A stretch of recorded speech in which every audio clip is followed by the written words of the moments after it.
Last week's announcement by US President Donald Trump on the lifting of sanctions on Syria seemed to have a refreshing effect for a country that has been reeling from divisions, economic, and political turmoil. Better news was still to come when, in a major diplomatic shift, the European Union followed suit this week, agreeing to lift all economic sanctions on Syria to help its people build an inclusive and peaceful new country. Then, the World Bank cleared Syria's outstanding $15.5 million debt after Saudi Arabia and Qatar paid for it. Internally, Syria's interim defense minister gave the remaining armed factions there just days to dissolve and integrate into state forces. Security units have launched sweeping operations to, quote, eradicate ISIS from urban centers, one of Donald Trump's key demands. The government of interim President Ahmed al-Shara have managed to convince most of the main rebel militias to join state ranks, but the smaller armed groups still remain. It's one of al-Shari'a's main challenges of keeping the country together. Battered, scarred, and deeply divided, the road ahead remains an uphill battle since former President Bashar al-Assad was toppled by rebel groups led by Hayat Tahrir al-Sham HTS. Once the leader of HTS, a group designated by Western countries as a terrorist organization, al-Shari'a is pushing hard for international legitimacy, not just at home, but on the world stage. The lifting of sanctions couldn't have come sooner for ordinary Syrians who've endured years of economic suffocation. But is all of this enough for them to begin stitching their country back together? Sectarian violence in recent months has targeted Alawites in the city's coastal areas, as well as Druze communities in places like Sweda. Meanwhile, some Kurdish groups are insisting on a self-autonomous system of governance, and Israel, along its southern border, continues to encroach on more and more land while conducting airstrikes. This is Beyond the Headlines, and I'm your host, Nada Al-Tahir. In this episode, we look at the significance of the US and EU lifting of sanctions on Syria and the challenges facing President Ahmed al-Shara to unify the country.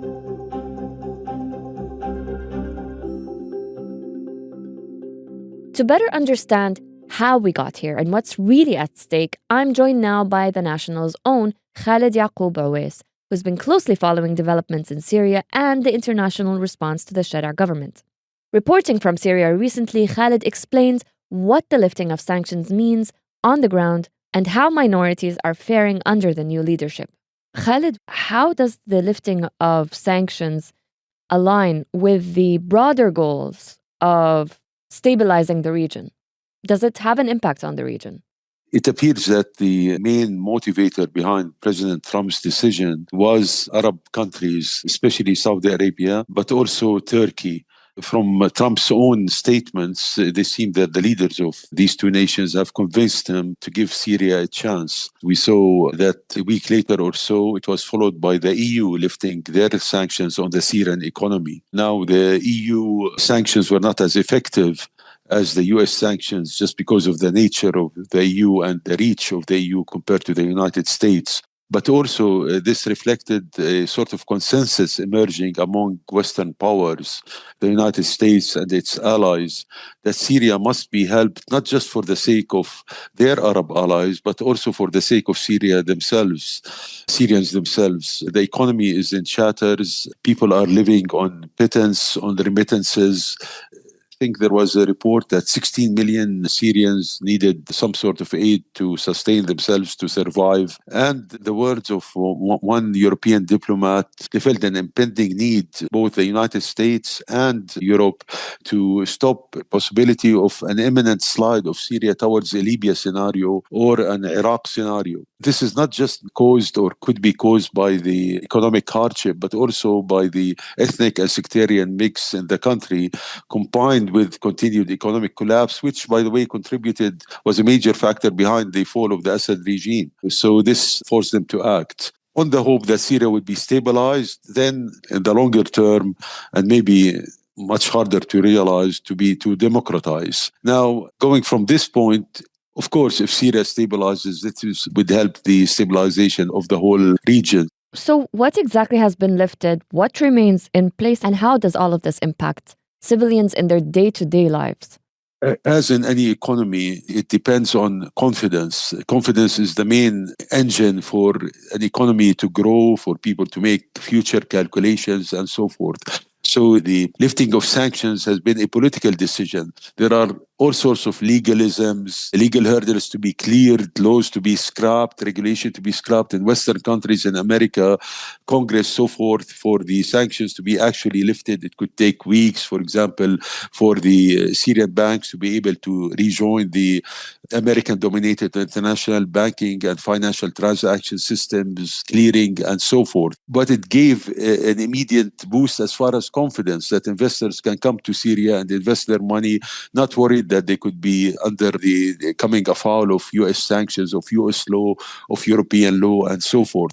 That's what I wanted to talk to you about. The confidence boost that was given by the EU and the US to bolster al Shari'a's legitimacy internationally is one thing. How that reflects on the ground is another thing.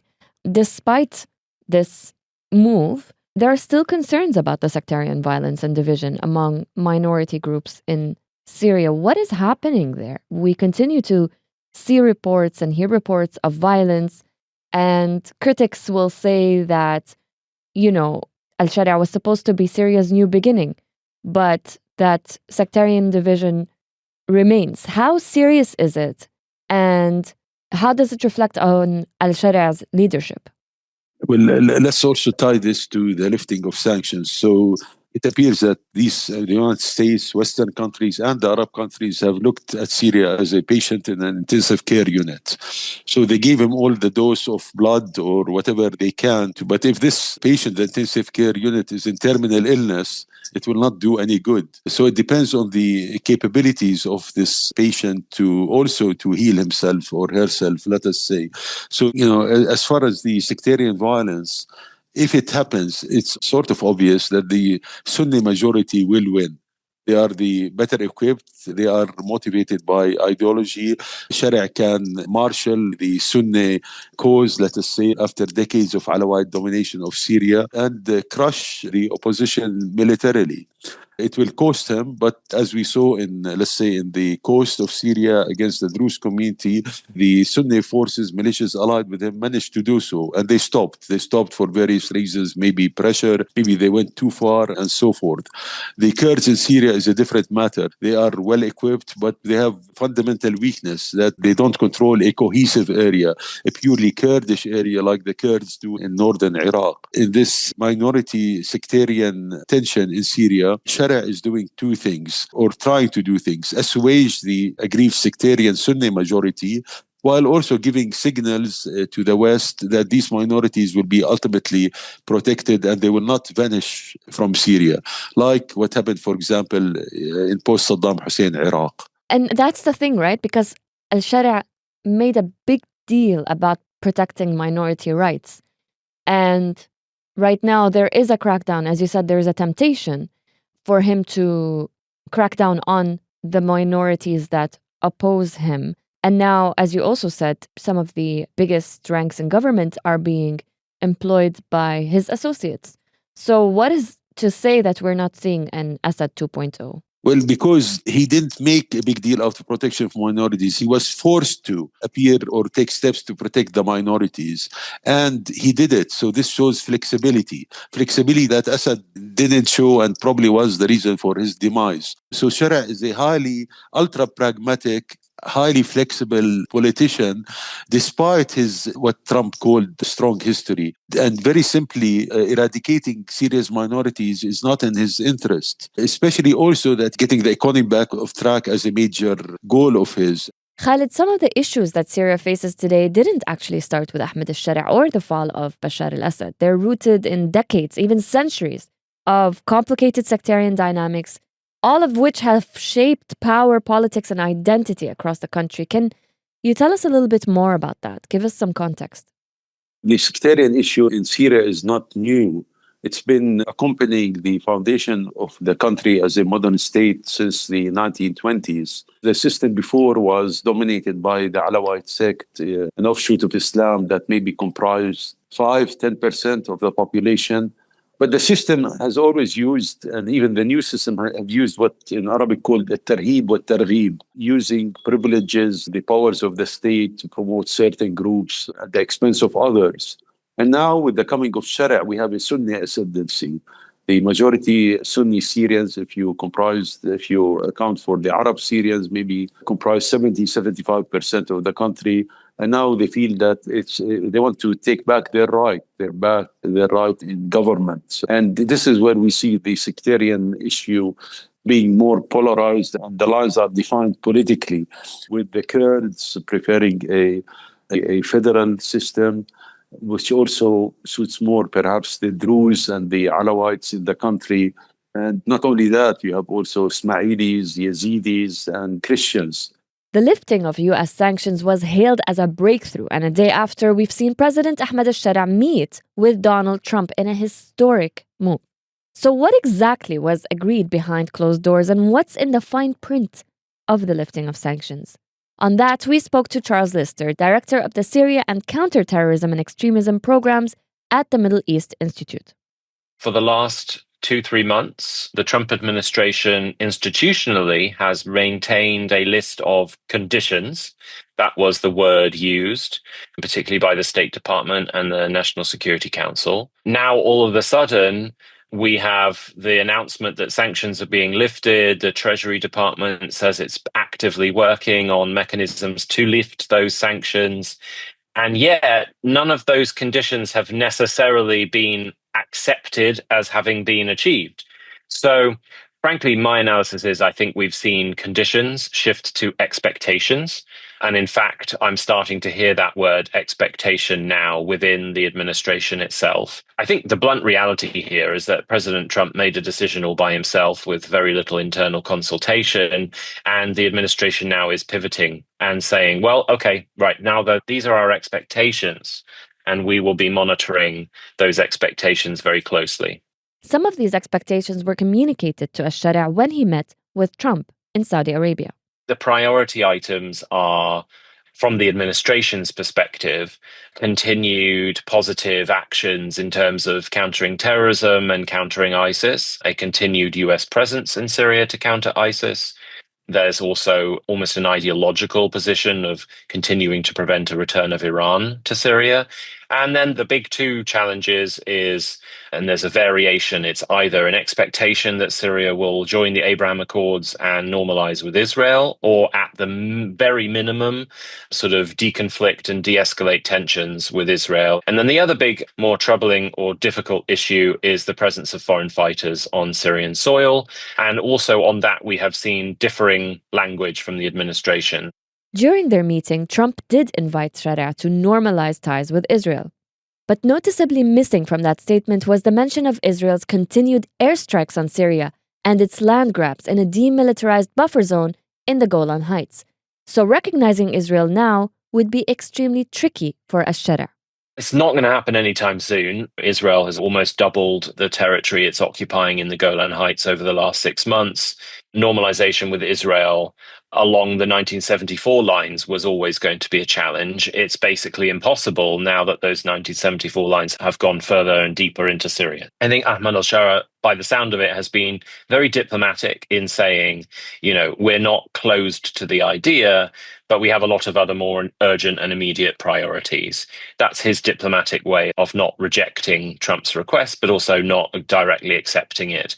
And also, Trump himself on Air Force One made comments in which he was making it very clear that he's not in a rush to see Syria join the Abraham Accords. And he said, they've got to sort of rebuild themselves, get back on their feet way before that they can consider much greater geopolitical decisions like that. So I think at the very least, what the Trump administration will expect is to see some kind of a de-escalation, deconfliction, security agreement between Israel and Syria.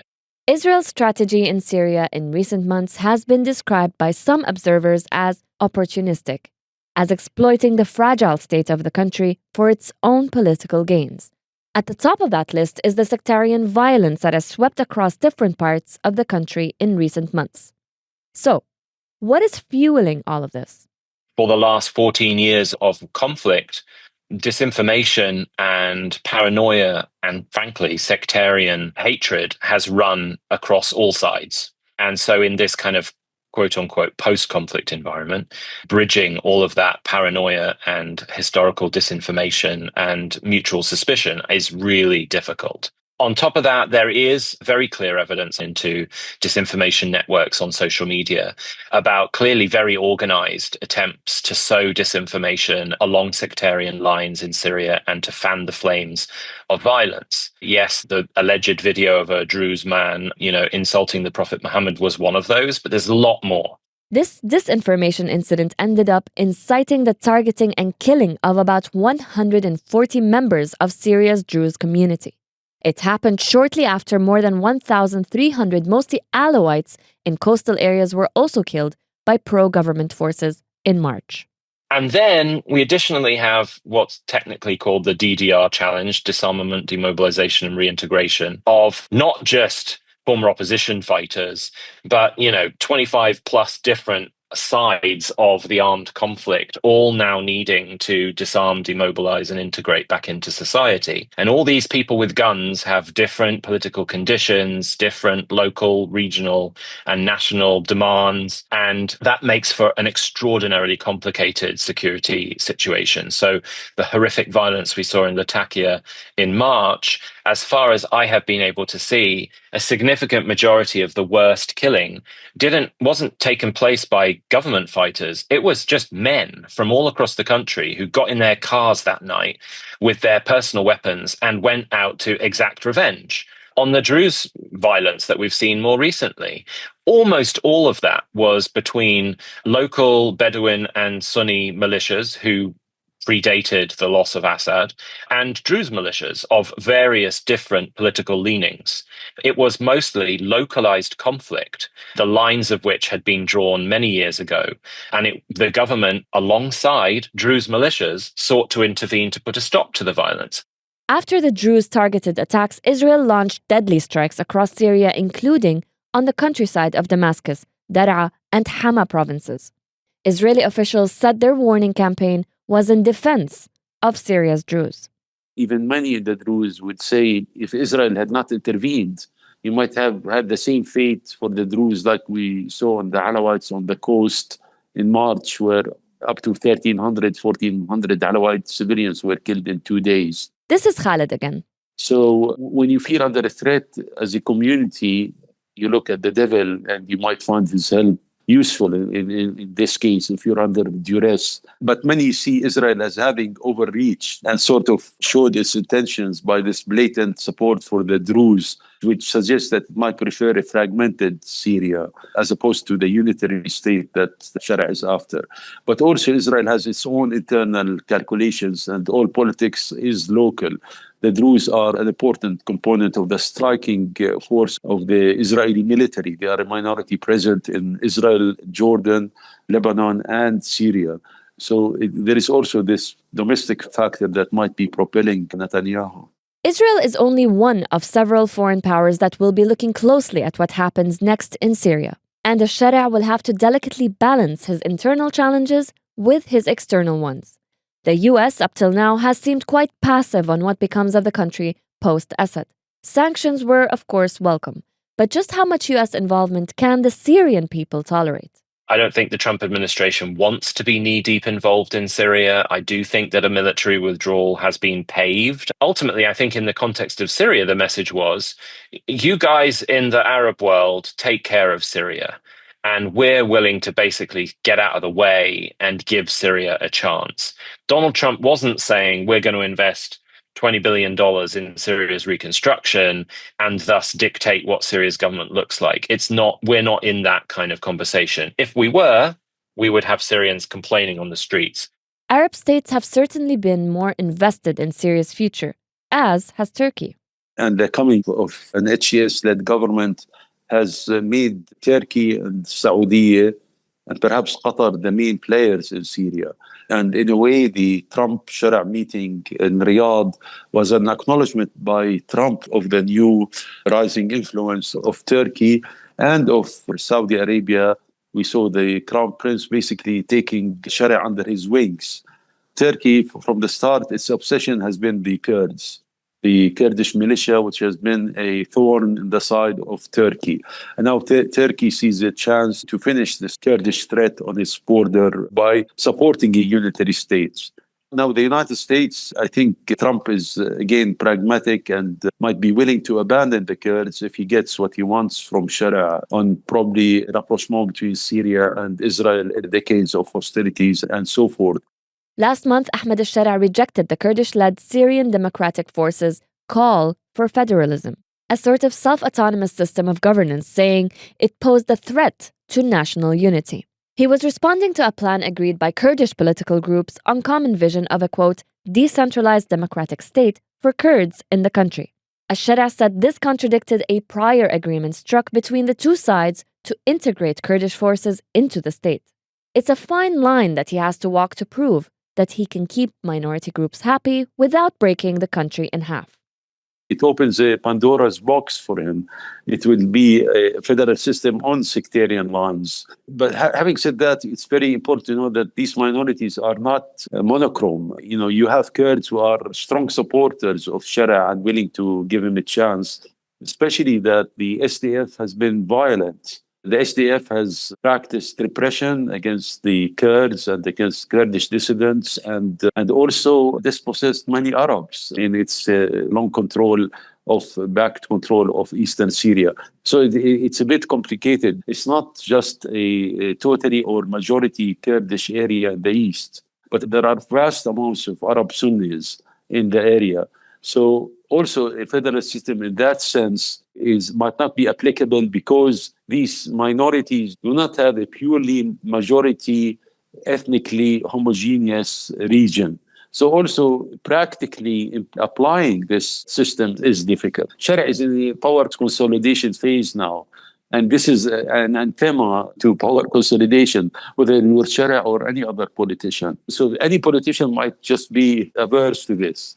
The ousting of Assad has changed the calculus in more ways than one. For the longest time, SDF forces have been in charge of the camps that contain thousands of ISIS fighters and their wives. The question of what to do with them has been a contentious issue for years. During their meeting, President Trump asked Sharia to assume responsibility for them. But what does that actually mean, and what does it mean for the role of the Kurds? First of all, the fact that language was even used at all, I think, is analytically really significant because it directly means that Trump and presumably his administration, Secretary Rubio was sat right next to him when he said it, expects that those camps will no longer be in Syrian Democratic Forces SDF control. The fact that they're now asking Damascus to take control means that the US has already calculated that the SDF will be, whatever term we want to use, dissolving and integrating into the state sometime down the line. So by itself, I think analytically, that is a hugely significant signal of US intent. The Syrian government will be expected to devote military resources to securing the camps, to administering the camps, to facilitating international assistance into the camps, and from a US perspective, to facilitating repatriation operations and local returns of Syrians to elsewhere in Syria and Iraqis next door to Iraq.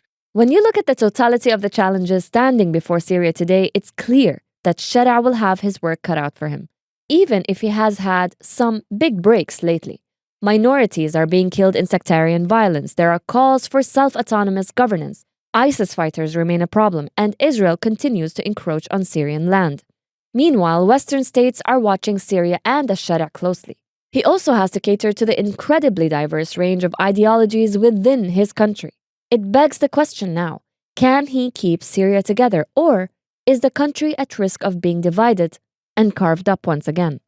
There's always been that risk, yes, but in my 15 years working on Syria full-time, I have yet to meet a Syrian who says that Syria should be carved up. Even at the absolute height of the most vicious phase of conflict in 2013, 14, 15, 16, the only thing that could unite Syrians on all sides of the conflict spectrum was the idea that Syria needed to stay united. You could argue that to an extent, the SDF's kind of political agenda for autonomy or semi-autonomy was maybe the one exception to that rule. But if anything, that example, has sort of dissolved since Assad fell. The fall of Assad So it's always a fear, even in the development of education policy now within the transitional government. There's been conversation around the idea for, what's the term, administrative decentralization, the idea that every province or every governorate should be able to dictate their educational needs. Even that is controversial because for Syrians, it sounds like the country's starting to kind of disunify and divide. And even the term federalism or decentralization is a very controversial topic. But the reality is that is what Syria looks like today. And it will probably be what Syria looks like 10 years from now. And we're seeing Syria and the transitional government come to terms with that and figuring out what that looks like. And so, we mentioned a few minutes ago the violence in Sweden with the Druze community. The solution to that violence is basically Damascus's acceptance of decentralized governance. And the solution, as agreed with the Druze leadership, is that the Interior Ministry in Damascus will be, technically speaking, in command of Sweda's police and internal security forces, but all of those police and internal security forces will have been recruited from Druze militias. So we are starting to see those very deep red lines that Damascus drew. No decentralization, no separate military entities that are entirely one ethnicity or entirely one sect will be allowed. We're starting to see those red lines dissolved and become orange or even yellow. And that's good because that's the natural solution for most of these sort of structural challenges in Syria. It's good that they're started to be more flexible. It's sad that flexibility has only come out through violence, but if that's the only way that Syrians will realize they need to compromise in a cold-blooded way, so be it. And that will be the kind of puzzle pieces that will bring Syria back together again, but that is going to be a long process. That's it for Beyond the Headlines this week. This episode was produced by Ban Barqawi and audio engineered by Arthur Edison. Dua Farid is our editor, and I'm your host, Nada Al-Tahir.